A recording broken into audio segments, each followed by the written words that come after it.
नमस्कार, स्वागत है आपका राज तिलक में। मैं हूं आपके साथ श्वेता मिश्रा अवस्थी। क्योंकि सुबह से जब से परिणाम आया और उसके बाद एक तस्वीर साफ होती गई। प्रधानमंत्री नरेंद्र मोदी ने भी संबोधित किया जिसका इंतजार था।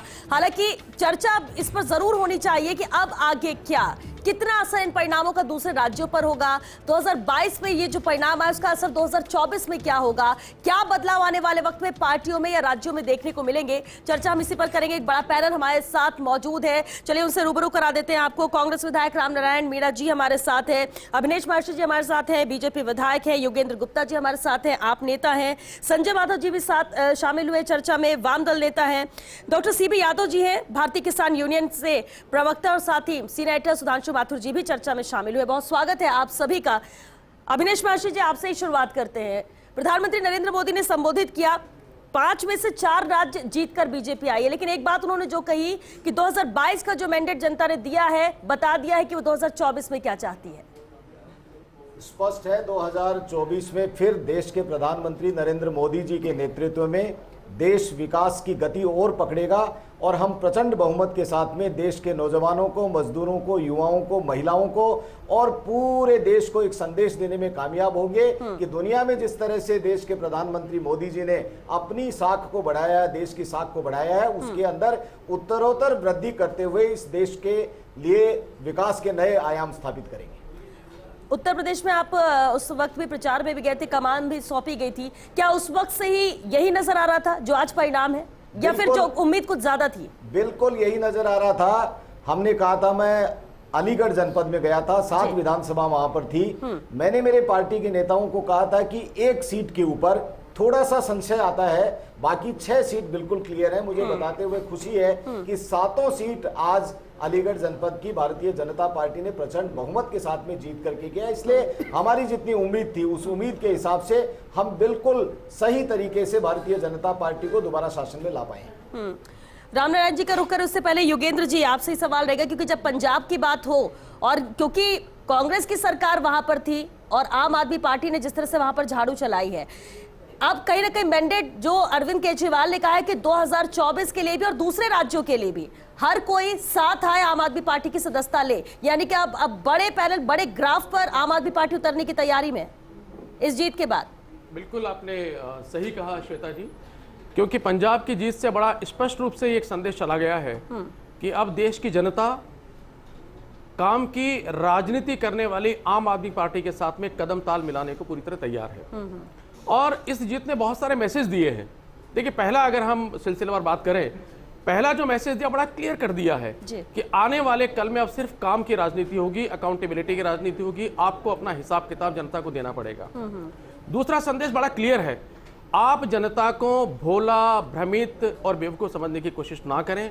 अगर आपने जो काम किया आप उसे नहीं गिनाएंगे, उसकी जगह अगर आप जनता को मुद्दों से भटकाने की कोशिश करेंगे, भरमाने की कोशिश करेंगे, लटकाने की कोशिश करेंगे, खटकाने की कोशिश करेंगे, तो जनता आपके बहकावे में नहीं आएगी। आप कितना ही बयानबाजी कर लें, कितने ही लटके झटके दिखा लें, लेकिन जनता अल्टीमेटली आपके काम पर वोट करेगी। आपने जो सवाल पूछा है कि जो केजरीवाल जी ने कहा है कि पूरे देश में अब हमें जाना है और जनता से जुड़ने का उन्होंने एक आह्वान किया है, इसमें गलत कुछ भी नहीं है। अगर हम जनता की भलाई के लिए इतने काम कर रहे हैं दिल्ली में कि दिल्ली में प्रचंड बहुमत के साथ बाकी सभी पार्टियों के लिए रास्ते बंद हो चुके हैं, अगर पंजाब में तमाम तरह के षड्यंत्र रचने के बाद में भारतीय जनता पार्टी, कांग्रेस, शिरोमणि अकाली दल ने पूरी एक यूनिटी बना ली और एक लक्ष्य उन्होंने रखा है कि कुछ भी हो, कोई भी आ जाए, किसी भी तरह आ जाए, बस आम आदमी पार्टी नहीं आनी चाहिए, तो जनता इस बात को समझ गई। और इतना प्रचंड बहुमत देने के बाद हम ये समझ चुके हैं कि हमारी जो आम आदमी पार्टी को रोकने के लिए सब एकजुट हो गए, जबकि सब तो अपनी सरकार बनाने की कोशिश कर रहे थे। बीजेपी कांग्रेस क्यों एकजुट होगी? बिल्कुल श्वेता जी, आप देखिए, आप तो पत्रकार हैं, आप जरा गौर करिए। आप सबसे पहले आप शुरुआत कहां से हुई थी? चंडीगढ़ में जो मेयर का चुनाव हुआ था, मेयर के चुनाव में सबसे पहले वहां पंजाब की जनता ने समझ लिया कि ये कांग्रेस, भारतीय जनता पार्टी, शिरोमणि अकाली दल, ये अंदर खाने एक हैं और इनका एक मकसद है आम आदमी पार्टी को रोकना, और वहां से ये खेल इन्होंने समझ लिया। उसके बाद इसकी जो दूसरी शुरुआत हुई, कितना बड़ा राजनीतिक रूप से एक अनर्थ वहां पर हुआ कि एक देश के राज्य का चुनिंदा हुआ मुख्यमंत्री, आप एक किसी व्यक्ति के कहने पर देश के बड़े बड़े लीडर कांग्रेस और भारतीय जनता पार्टी के, उनके ऊपर आतंकवादी होने का आरोप लगा देते हैं। आतंकवादी, आप सोचिए वो व्यक्ति जिसके ऊपर छापे पड़ चुके हैं ईडी के, सीबीआई के, इनकम टैक्स के, वहां कोई पेन ड्राइव नहीं मिला, कागज नहीं मिला और आप आतंकवादी कहते हैं। पार्टी को रोकने के लिए ये किया जाता है। रामनारायण जी, 5 राज्य अहम राज्य थे और कांग्रेस जो कि बहुत बड़ी पार्टी कभी रही है, आज इसलिए कह रहे हैं क्योंकि सिर्फ 2 राज्यों तक सिमट चुकी है, पंजाब भी हाथ से चला गया। कहां कमी रह गई है? कौन सी ऐसी बड़ी गलती है जो कांग्रेस ने की? इन 5 राज्यों के चुनाव प्रचार की बात कर लें, कैंडिडेट की बात कर लें या रणनीति की बात कर लें। देखिए श्वेता जी, ये तो साफ हो गया, जनता का मन अपने तरीके का चलता है, वो अपने ढंग से सोचती है। ये भी सही है कि कांग्रेस ने क्या नहीं किया, लेकिन आज उस चीज़ को गिनाने का समय नहीं है। और ये साफ हो गया है कि यदि राजनीति को आगे बढ़ाना है, कांग्रेस का नाम जिंदा रखना है, तो बहुत सी बातें हमें करना पड़ेगा, उसी लाइन में आना पड़ेगा। बेरोजगारी बढ़ेगी फिर भी करना पड़ेगा, हम रोजगार दे रहे हैं। रेल की पटरियाँ बेचोगे फिर भी करना पड़ेगा, रेल का विकास कर रहे हैं। एरोड्राम बेचोगे तो फिर भी कहेंगे एरोड्राम ज़्यादा बना रहे हैं। तो ये जो स्थितियाँ बनी है, जिस तरह के भाषण हो रहे हैं, जिस तरह की बातें हो रही है, अर्थव्यवस्था खत्म हो जाएगी तो कहेंगे। देखिए 1974 में भारत 6ठे नंबर का देश था जब इंदिरा जी ने अणु विस्फोट किया था। आज कौन से नंबर पे आ गए? बांग्लादेश से हमारी तुलना होती है, पाकिस्तान में गैस मिलती है, हमारे यहाँ आदमी मारे जाते हैं। तो जो स्थितियाँ पैदा हुई है उन स्थितियों के मुताबिक उसी ढंग से बोलने की बात है। बस जनता को सजबाग दिखा दो, और जनता बहुत भोली भाली है, वो उसमें आएगी किसी न किसी दिन तो इसका नतीजा आएगा। लेकिन इसके बाद कांग्रेस का भविष्य खतरे में नजर आता है? नहीं, बिल्कुल कांग्रेस का भविष्य खतरे में नहीं है। Time being for time being. अभी अभिनेश जी को पहले पता चल गया इसलिए चले गए। ठीक हो, चीजें ठीक होंगी, वापस ट्रैक पर आएंगे। आप कह रहे अभी बस टाइम ऐसा है कि कांग्रेस को सब कमजोर मान रहे हैं, आप ये कहना चाह रहे हैं? नहीं, कांग्रेस को कमजोर नहीं है, ये फेज है, निकल जाएगा। कांग्रेस निश्चित तौर पे आगे बढ़ेगी। और आप देख लीजिए, जो जिस तरह की भाषा अभी बोल रहे थे प्रधानमंत्री जी, देश को हमने ये किया वो किया, ग्रामीण बहनें जंगल में जाके लकड़े ला रही है। लेकिन वोट तो जनता ही दे रही है ना, वही बात है। आप जितने सवाल उठा ले, क्योंकि ये ताकत तो जनता के हाथ में थी। अगर फिर भी वोट देंगे तो जीत के तो आएंगे। सब्ज बाग दिखाओ, वोट लो और मस्ती लो। डॉक्टर सीबी यादव जी, किसान आंदोलन था और उसके बाद ये कहा जाता है कि इसका असर पड़ेगा, चुनाव में हार का सामना करना पड़ेगा, लेकिन इसका कोई इम्पैक्ट नजर नहीं आया। आपको लगता है कि ये किसान आंदोलन जो किया गया, तख्ता पलट की बात की जा रही थी और सबक सिखाने की बात की जा रही थी, परिणाम तो कुछ और ही कह रहे हैं? वो परिणाम आपको या दिख सकता है? मुझे लगता है पूरा जो ये चुनाव के परिणाम है वो किसान आंदोलन की ही अभिव्यक्ति है। अगर आप उत्तर प्रदेश में देखें तो चुनाव से 3 महीने पहले उत्तर प्रदेश में कोई विपक्ष जैसी कोई चीज नहीं थी जो चुनाव लड़ रहा था। किसान आंदोलन ने वहां जमीन तैयार की और वो जमीन पे आज बराबर खड़ा हुआ दिख रहा था चुनाव के अंदर कि विपक्ष लड़ रहा था। आप पंजाब के अंदर देखेंगे तो पंजाब में सरकार 2 सत्ता थी, उनके विरुद्ध जो किसान आंदोलन था, जो आज आम आदमी पार्टी की सफलता देख रहे हैं, उसके लिए जमीन तैयार कौन किया? वो किसान आंदोलन ने तैयार किया। मैं किसान आंदोलन की नुमाइंदगी करने के साथ साथ राजनीति विज्ञान का विद्यार्थी भी हूं और मैं ये पूरा ये समझ रहा हूं, इसको देख रहा हूं कि पहली बार ये जो चुनाव था, इसमें चाहे जो सफलता की दावे करे, लेकिन उसकी जो जमीन, क्योंकि किसान चुनाव नहीं लड़ेगा, वो एक जमीन तैयार करता है और वो जमीन तैयार किसान आंदोलन से हुई। और ये समझना पड़ेगा कि इस समय जो अगर आप पॉलिटिकल पार्टीज का देखो तो चुनाव सिर्फ आंकड़े देखते हैं हम यहाँ स्क्रीन पे, चुनाव कैसे लड़े जाते हैं उसके पीछे का भी आप गणित देखिए तो आप देखेंगे कि स्ट्रक्चर वाइज देखेंगे तो आज विपक्ष और जो एक पार्टी है उसका आप देखिए जो इलेक्टोरल बॉन्ड है, उस इलेक्टोरल बॉन्ड का 95% एक पार्टी के पास है, तो दूसरी पार्टियों के पास या जो विपक्ष है वो सत्ता से संघर्ष कर रहा है। चुनाव जीतने के लिए 2 चीजें जरूरी होती है, आप सत्ता से संघर्ष करो तो जनता से संवाद भी करो। जो प्रॉब्लम हो रही है वो यहाँ पे हो रही है कि आप संघर्ष तो कर रहे हो और संघर्ष भी किस पे कर रहे हो? जो कोई और आंदोलन कर रहा है और लड़ाई लड़ रहा है उस पे संघर्ष कर रहे हो और फिर आप जनता से संवाद नहीं कर पा रहे हो। ये जो प्रॉब्लम है, ये प्रॉब्लम हमारे लोकतंत्र के लिए बहुत खतरनाक स्थिति हो गई है। और जो भी लोकतंत्र के लिए, जो लोकतंत्र में विश्वास रखता है और इस लोकतंत्र की चिंता करता है, इन चुनाव परिणामों से चिंतित होना चाहिए उसे, क्योंकि हम सब लोगों को चिंतित होना चाहिए कि लोकतंत्र सुरक्षित रहेगा। क्योंकि जिस तरह से प्रधानमंत्री जी कह रहे हैं, आप देखिए भ्रष्टाचार खत्म होना चाहिए या नहीं खत्म होना चाहिए? अपने काले कारनामों पर चुनाव के मैनेजमेंट और धनबल से जो ये ढका जा रहा है, ट्रांसपेरेंसी इंटरनेशनल रिपोर्ट में देखिए करप्शन का स्ट्रक्चर बढ़ रहा है, लेकिन अभी जनता में क्या मैसेज दे दिया ये होता है कि आप एक धन बल, आप एक मीडिया बल, आप एक चुनावी मैनेजमेंट, आप इन सब के माध्यम से एक सीटों का गणित लेके आओ। बहुत सारे सवाल भी आपने उठाए। चीज और बता रहा हूं, जो हमारा इलेक्टोरल मेथड है वो first past the post system है।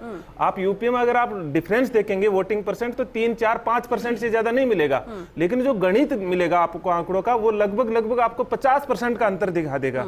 तो हमको ये भी समझना पड़ेगा कि हमारा जो मेथोडोलॉजी है, उस मेथोडोलॉजी में क्या चीज है। ठीक है, सीबी यादव जी, जो आपने कहा अभिनेश जी से उसका रिएक्शन, लेकिन उससे पहले संजय माधव जी, बार बार भारतीय जनता पार्टी को कोसना, बहुत सारे सवाल खड़े करना, महंगाई, बेरोजगारी जैसे मुद्दे को सामने लेकर आना, और आपने कहा था जनता जवाब देगी, लेकिन जनता ने तो वापस सत्ता की चाबी हाथ में रख दी है। श्वेता जी, ये तो जो काम कुछ तो हो रहा होगा, जनता कुछ तो समझ रही होगी कि 5 में से 4 राज्य हाथ में दे दिए, जिसका विरोध कर रहे थे आप लोग। ये जो चुनाव परिणाम आए हैं, जैसा साथी सीबी यादव जी कह रहे हैं जो बात जी, इसमें कई चीज़ें इस चुनाव की है। जो एक तो पहली बात तो जिस प्रकार का अभी चुनाव हो गया आजकल, वो चाहे चुनावी बॉन्ड हो, चाहे जिस प्रकार धनबल का प्रयोग हो, जिस प्रकार भारतीय जनता पार्टी के पास में अपार धनबल जिससे इकट्ठा किया सत्ता का इस्तेमाल करके, और चुनावों को जिस कदर महंगा बनाया गया, उसका भी इसमें खेल है। और दूसरी बात, ये चुनाव परिणाम बहुत ही चिंता पैदा करने वाले हैं, क्योंकि एक तरफ महंगाई बढ़ रही है, बेरोजगारी 50 साल के उच्चतम स्तर पर है, या तो गरीबी मिट गई है, गरीबों की समस्या खत्म हो गई है, ऐसा नहीं है, जनता, भ्रष्टाचार भी चरम पर है, गरीबी बढ़ रही है, महंगाई बढ़ रही है, उसके बाद भी इस तरह के परिणाम आ रहे हैं। तो इसका संकेत ये है, इसमें सबक भी सीखे हुए। पंजाब का जो चुनाव परिणाम है, वो साथी सीबी यादव सही कह रहे हैं। अभी जिस तरह जो किसान आंदोलन था, किसान आंदोलन जिस प्रकार पंजाब हरियाणा में जिसका प्रभाव था, वो उस आंदोलन के परिणाम स्वरूप उस जनता ने, दोनों पार्टियां, जो प्रमुख पार्टियां हैं, जो नीतियों को लाने वाली पार्टियां, नवोदारवादी आर्थिक नीतियों को, दोनों पार्टियों नकार करके, और विकल्प जो मिला आम आदमी पार्टी, उसको दे दिया उन्होंने सत्ता। बाकी जगहों पर चूंकि उस तरह का आंदोलन का प्रभाव नहीं था, उस तरह का तीव्रता नहीं थी, और वहां पर उस तरह का विकल्प भी, जैसा साथी सही कह रहे हैं, 3-4 महीने पहले यूपी में नजर ही नहीं आता कि चुनाव में बीजेपी के सामने मुकाबले में कोई है क्या। तो अगर ठीक है, आप कह रहे हैं कि जो बदलाव हुआ वो किसान आंदोलन का भी असर है, जनता के इम्पैक्ट मुद्दों है को लेकर उसका। के यदि निर्णायक संघर्ष चलाए जाएंगे और लड़ाइयाँ होंगी, जनता को यदि मैदान में उतरेगी, तो जनता सीखेगी कौन उसका दुश्मन है, कौन उसका दोस्त है। यही सबक इस चुनाव का, इस परिणामों का है।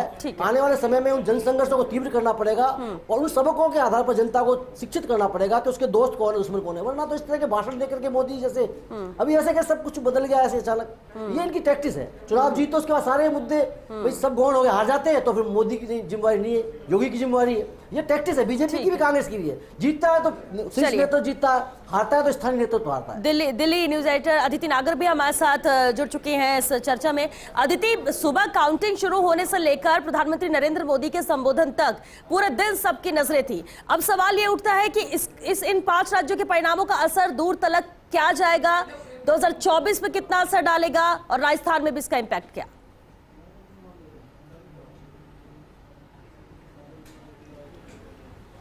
श्वेता, ये जो चुनाव थे, हम शुरुआत से ये कह रहे हैं कि ये चुनाव बेहद महत्वपूर्ण थे, और ना सिर्फ राजस्थान का चुनाव, ना सिर्फ 2024 का चुनाव, लेकिन आने वाले अभी 1 या 2 डिकेड तक, कम से कम 1.5 डिकेड तक हम इस चुनाव की बात करेंगे।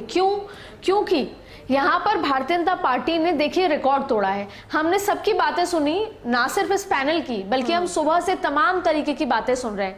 लेकिन जब हम चुनावों की बात करते हैं, जिस दिन काउंटिंग डे होता है, उस दिन केवल नतीजों वाले दिन हम नंबर की बात करते हैं, और नंबर जिसके ज्यादा हैं वही सिकंदर होता है। और देखिए, सच बात यह भी है कि खुद भारतीय जनता पार्टी पिछले 15 दिन से बेहद प्रेशर में थी, और जब 7 तारीख को जब उनका आखिरी पोलिंग हुआ, उससे पहले बेहद प्रेशर में थी, और मैन टू मैन मार्किंग करके फोन कर रही थी, क्योंकि उनको लग रहा था कि वो खुद 240 या 250 से आगे नहीं जाएंगे। अब सवाल ये है कि आज के दिन का इंपैक्ट क्या होगा। मैं आपको जल्द से बता दूं, बहुत लंबा पैनल है और बहुत लंबा सबने इंतजार किया है। पहली बात है कि भारतीय जनता पार्टी अभी से काम में जुट गई है कि जो ये 50 सीटें जो नुकसान हुई हैं उनकी, उस पे कैसे काम करना है, क्योंकि 2024 जो है वो नरेंद्र मोदी के लिए खास तौर पर बेहद महत्वपूर्ण है। लेकिन उनके आगे अभी गुजरात है जहां पे उनको प्रूव करना है, फिर राजस्थान, छत्तीसगढ़ है, और ये सारी चीजें इसलिए इंपॉर्टेंट है क्योंकि ये सब लोकसभा सीटें नरेंद्र मोदी के चुनाव के लिए लेकर आती हैं। राजस्थान से 25 सीटें आती हैं, तो और गुजरात से 29 सीटें आती हैं। तो ये ये सारे राज्य बेहद महत्वपूर्ण है जहां पर लोकसभा चुनाव होता है। तो आज का चुनाव, उत्तर प्रदेश का चुनाव, अच्छा देखिए जनता बहुत स्मार्ट है। उत्तर प्रदेश में हम गए, जनता, महिलाएं एक तरफा बोलती रही लेकिन इतना खुलकर कोई बोला नहीं।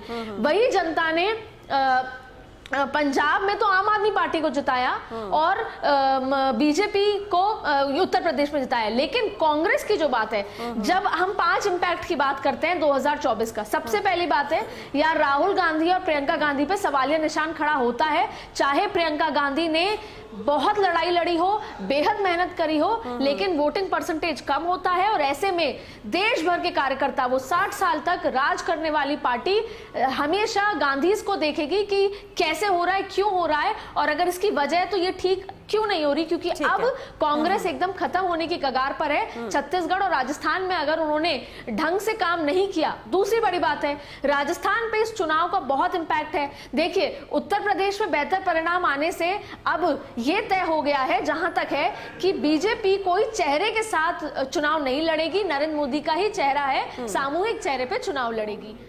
पर जो ये था कि 8 नामों की फहरिस्त थी कि किसके चेहरे पे चुनाव लड़ा जाएगा, वो अब सामने नहीं है। नरेंद्र मोदी का चेहरा असेंबली इलेक्शंस में भी चलता है और लोकसभा इलेक्शन में भी चल रहा है, इसलिए वो उसी चैनल पे लड़ेंगे। दूसरी बड़ी बात है, कांग्रेस को लेकर पंजाब में ये कहा जा रहा था कि अगर पंजाब में चन्नी फैक्टर काम कर गया, अगर चन्नी की थ्योरी काम कर गई, तो कांग्रेस राजस्थान में भी आखिरी के 1 साल में ऐसा कोई बदलाव कर सकता है, एक नया चेहरा लाकर।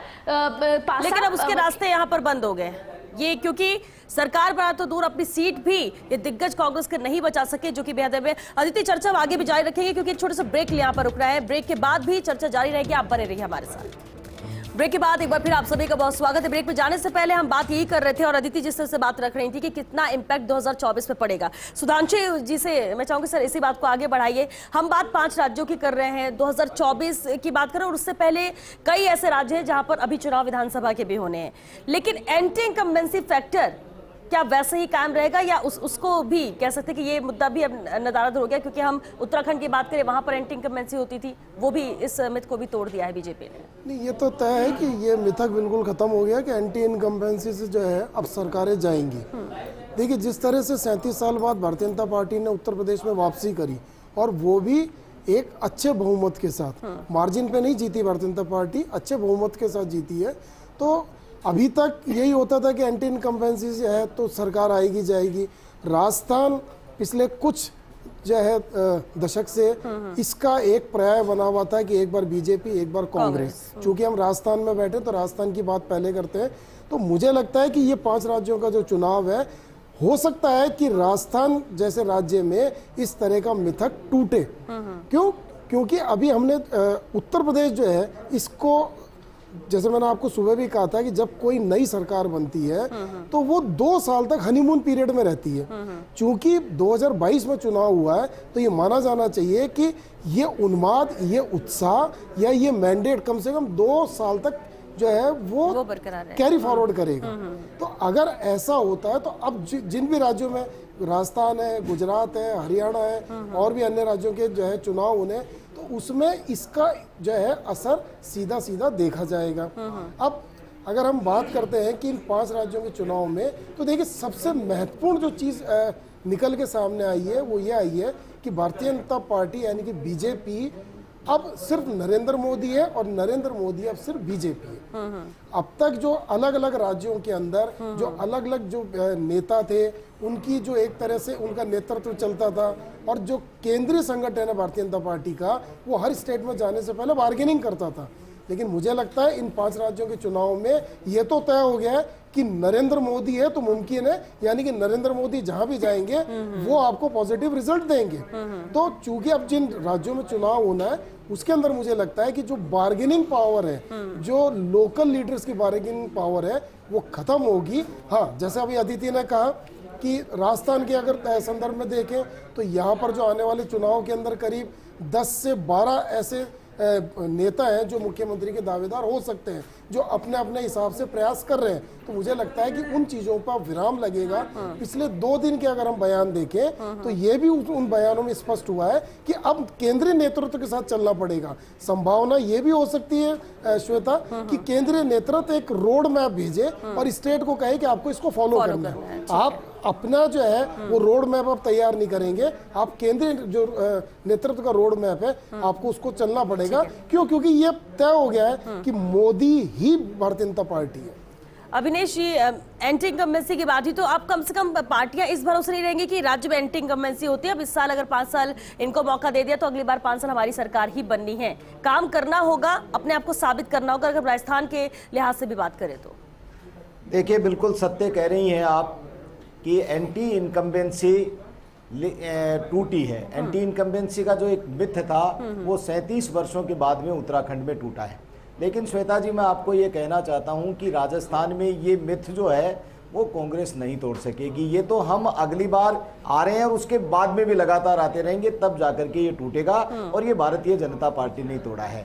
मैं बहुत अच्छे शब्द तो नहीं है, लेकिन खिसियानी बिल्ली खंबा नोचे वाली स्थिति बाकी दलों की हो रही है। अभी मेरे साथी कह रहे थे कि हमारे आपके खिलाफ सारी पार्टियां हो गई।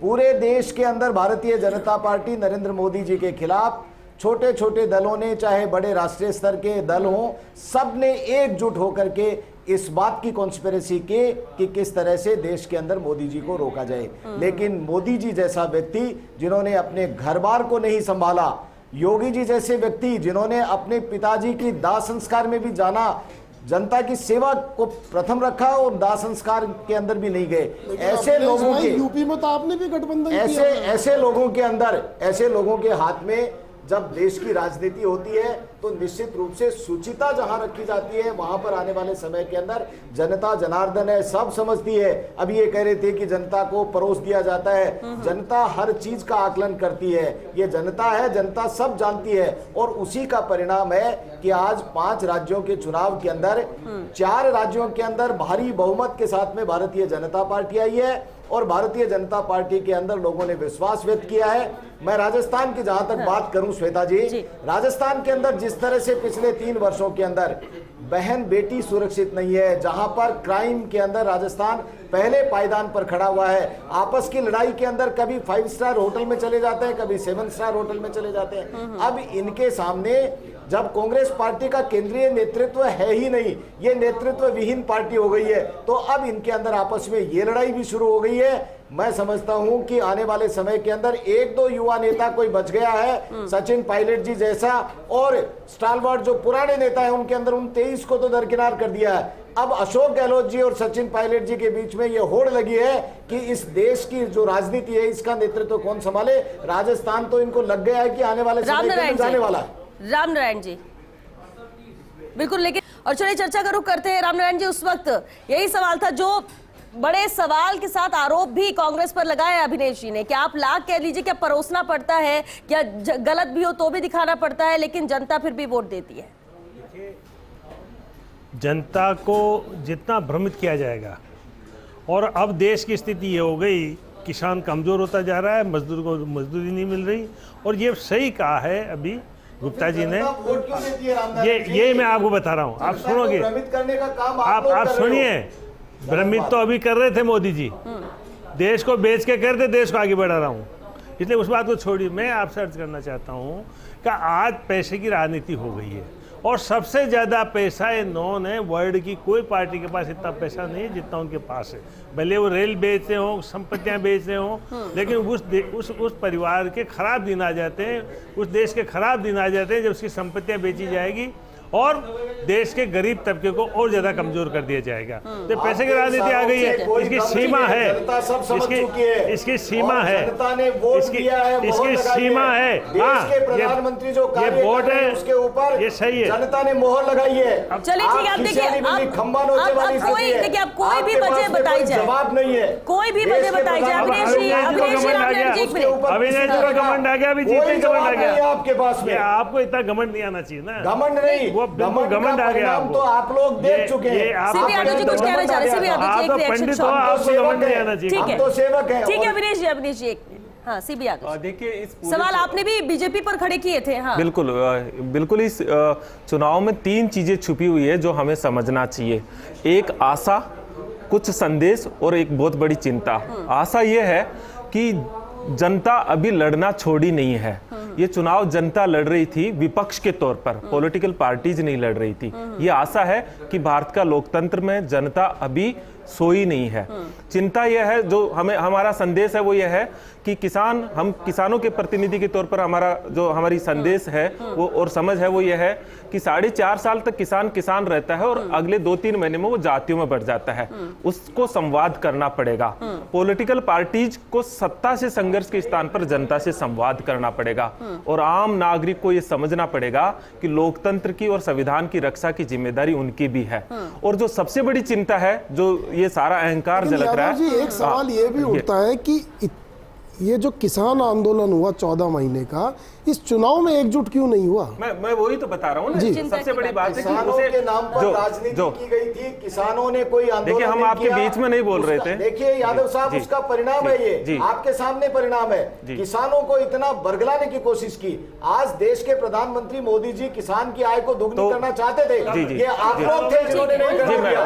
मैं इसका जवाब दे देता हूँ। किसानों की आय को मैं आपको देखिए, वो सबसे बड़ी जो चिंता है मुझे इसी बात की है, सबसे बड़ी चिंता इसी बात की है कि 2016 में किसान की आमदनी दुगनी करने की बात कही गई थी। 2019 के आंकड़े आए कि आमदनी कम हो गई, 2022 तक की बात हो रही। चिंता ही हमको यही बात है कि इस लोकतंत्र का सहारा लेकर के, संविधान का सहारा लेकर के जनता की आवाज को दबाने का एक हथियार अपना लिया गया है। आप देखिए, जितने आंकड़े हैं ये कह रहे हैं 2022 तक किसान की आमदनी दुगनी हो गई, बल्कि किसान की आमदनी का हमने डेटा सहित एनालिसिस किया है कि अब की बार बजट में एक शब्द नहीं था। क्या काला धन हो रहा है? योगेंद्र जी, मेरा बस कंक्लूजन इतना सा है, कंक्लूजन इतना है कि ये हमारे सबके लिए चिंता की बात है।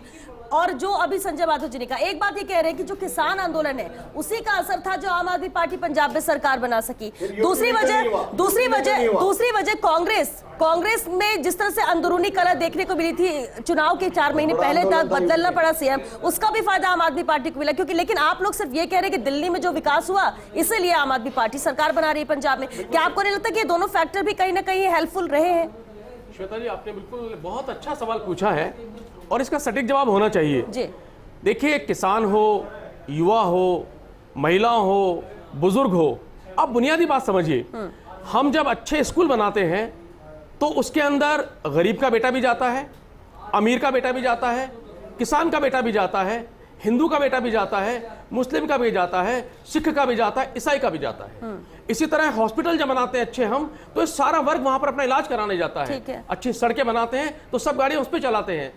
इतनी बड़ी विशाल जीत दिल्ली में मिली, इतनी बड़ी विशाल जीत पंजाब में मिली, ये सिर्फ किसी एक व्यक्ति की वजह से नहीं मिलती है। पूरा युवा से लेकर के महिला तक, महिला से लेकर किसान तक, किसान से लेकर हर जाति समाज सबने भरपूर समर्थन दिया और उसका परिणाम है इतनी विशाल जीत।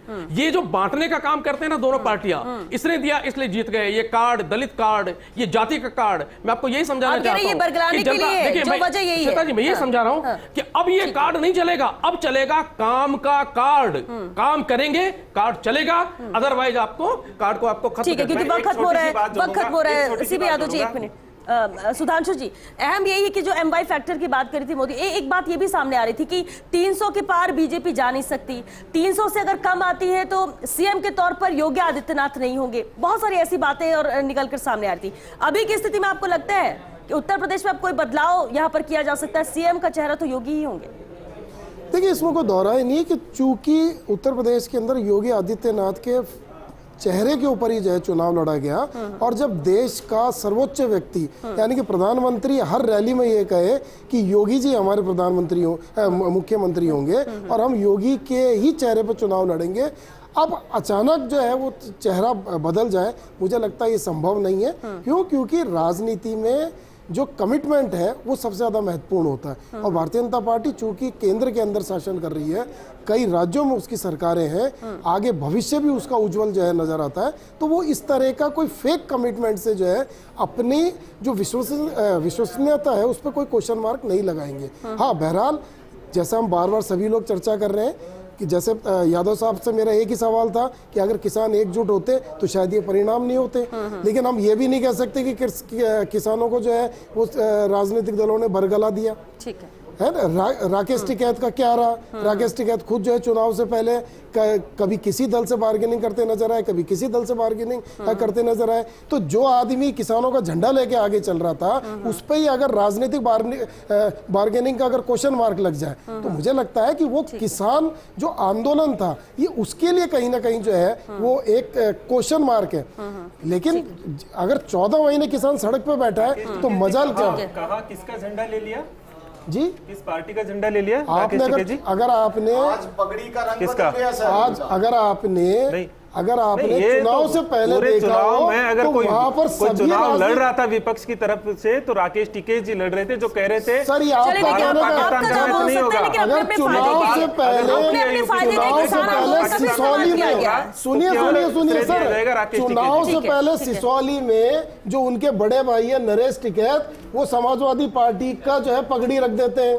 राकेश टिकैत कहते हैं हमने पगड़ी नहीं रखी, वो दूसरे के पास जाके बात करते हैं। और यही बात जो है उसने इस आंदोलन के ऊपर एक चलिए सर, क्योंकि वक्त बड़ा जो है क्वेश्चन मार्क लगाया। अदिति एक फाइनल कमेंट चाहेंगे शॉर्ट में। अदिति,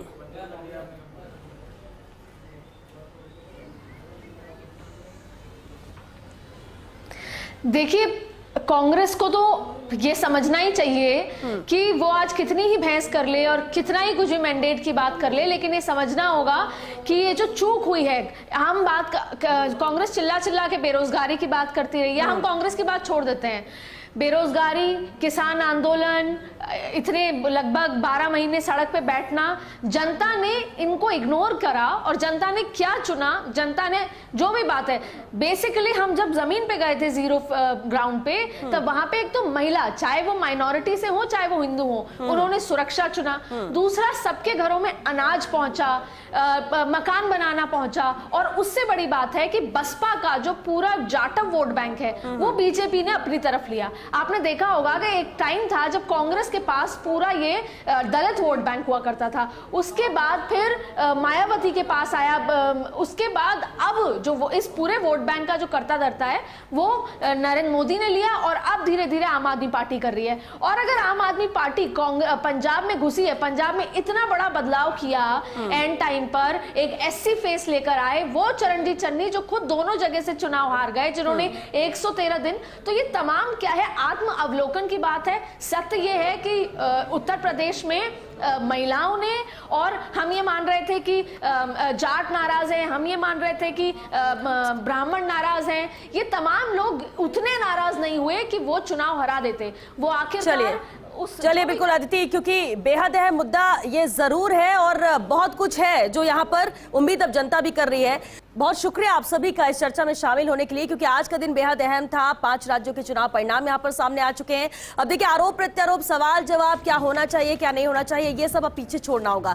5 राज्यों में सरकार यहाँ पर तय है, वो सरकार जिन्होंने वादा किए जनता से, जो बदलाव की बात कर रहे हैं, उस बदलाव पर फोकस करना होगा। जो वादे किए गए, जो मैनिफेस्टो में बातें कही गई, उन वादों को पूरा करना होगा। सिर्फ चुनाव जीतने के लिए ही इन बातों का जिक्र ना हो, ताकि जनता का भरोसा इन पर और बढ़ सके। हालांकि जिम्मेदारियां इन सभी की एक बार फिर से बढ़ गई और उम्मीद जनता को इन सरकारों से है और अपने जनप्रतिनिधियों से है, जिन्हें जीतकर वो विधानसभा तक पहुंचा रहे हैं।